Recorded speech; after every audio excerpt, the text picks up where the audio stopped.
selamat malam pemirsa, kita berjumpa di iNewsroom, ruang memperbarui informasi Anda dengan diskusi yang komprehensif. Saya Aprilia Putri. Kita ke informasi selanjutnya pemirsa, demo mahasiswa di halaman kantor Wali Kota Mataram ricuh. Mahasiswa terlibat saling dorong dan saling pukul dengan aparat keamanan saat mencoba masuk ke kantor Wali Kota.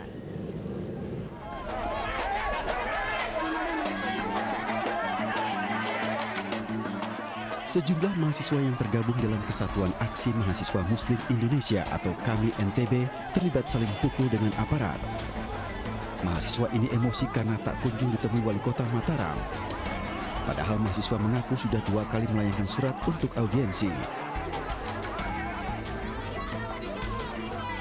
Mahasiswa pun memaksa masuk ke halaman kantor Wali Kota Mataram hingga terjadi aksi saling dorong antara mahasiswa dengan aparat keamanan. Situasi sempat tak terkendali. Mahasiswa menuntut pemerintah Kota Mataram untuk peka terhadap kondisi kesenjangan sosial yang terjadi di tengah masyarakat.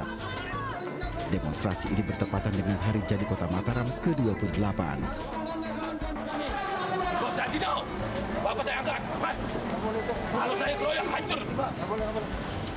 Di tengah demonstrasi, seorang pemuda tiba-tiba berteriak sambil membawa senjata tajam.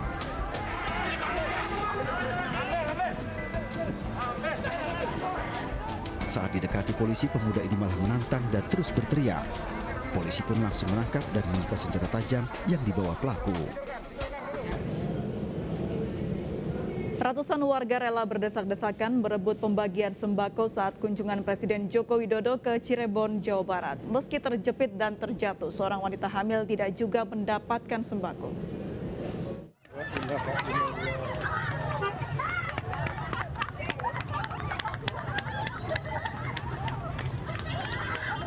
Ratusan warga Cirebon, Jawa Barat ini langsung menyerbu dan rela berdesak-desakan berebut paket sembako dari Presiden Joko Widodo.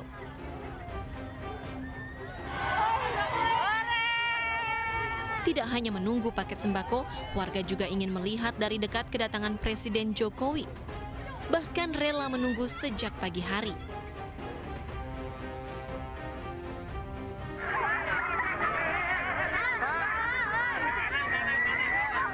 Seorang warga Citopeng, Kalijaga, Harjamukti harus berkorban untuk mendapatkan paket sembako.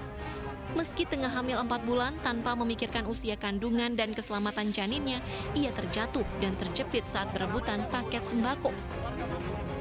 Lagi hamil berapa bulan? 4 bulan hamil ya? Dapat nggak, Bu? Dapat nggak? Dapat tadi, bisa nggak dapat? Kondisinya nggak mungkin kan ya? Terus kondisi Ibu sekarang gimana, Bu? Meski kota Cirebon masuk kategori PPKM level 3, namun masyarakat masih abai menerapkan protokol kesehatan.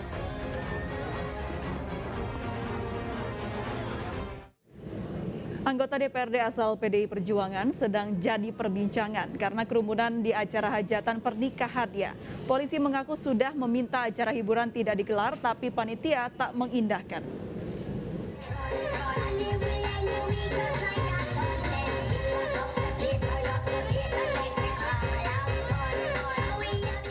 Ini acara hiburan pernikahan anggota DPRD dari PDI Perjuangan di Desa Pusung Malang, Kecamatan Puspo, Pasuruan, Jawa Timur. Video amatir warga ini dibenarkan polisi. Kata petugas, mereka sudah melarang acara hiburan ini, tapi panitia tetap menggelarnya. Satu kerumunan di masa PPKM level 3 di wilayah Pasuruan. Sehingga upaya tegas kita lakukan untuk menghindari kerumunan dan penyebaran. Panitia buka suara, katanya warga yang datang bukan undangan. Panitia membubarkan saat kerumunan terjadi. Itu bukan undangan dari kita, Mas. Jadi kita itu tidak menyelenggarakan acara dangdut ya, cuma memang acara itu memang soundnya sendiri itu Mas ya. Jadi terkait itu untuk kerumunan, nah setelah banyak kerumunan, nah untuk operator saya suruh memberi. Nasi sudah jadi bubur. Polisi sudah turun tangan menyelidiki dugaan pelanggaran karena Pasuruan masih PPKM level 3. Pemirsa, akses jalan menuju Sekolah Dasar Negeri 2 Tugu, Kecamatan Cihideng, Tasikmalaya, Jawa Barat ditutup benteng setinggi 3 meter. Memasuki pembelajaran tatap muka, para siswa ini harus merana. Pasalnya, akses masuk sekolah dari jalur utama ditutup pemilik lahan dengan benteng setinggi 3 meter. Sejak Februari lalu, saat pembelajaran dilakukan secara daring. Para siswa dan guru pun terpaksa harus masuk melalui pintu belakang yang melewati kebun dan sawah milik warga sekitar sekolah. Sejumlah siswa dan guru saat ini hanya bisa pasrah dan berharap agar akses jalan sekolah bisa kembali dibuka.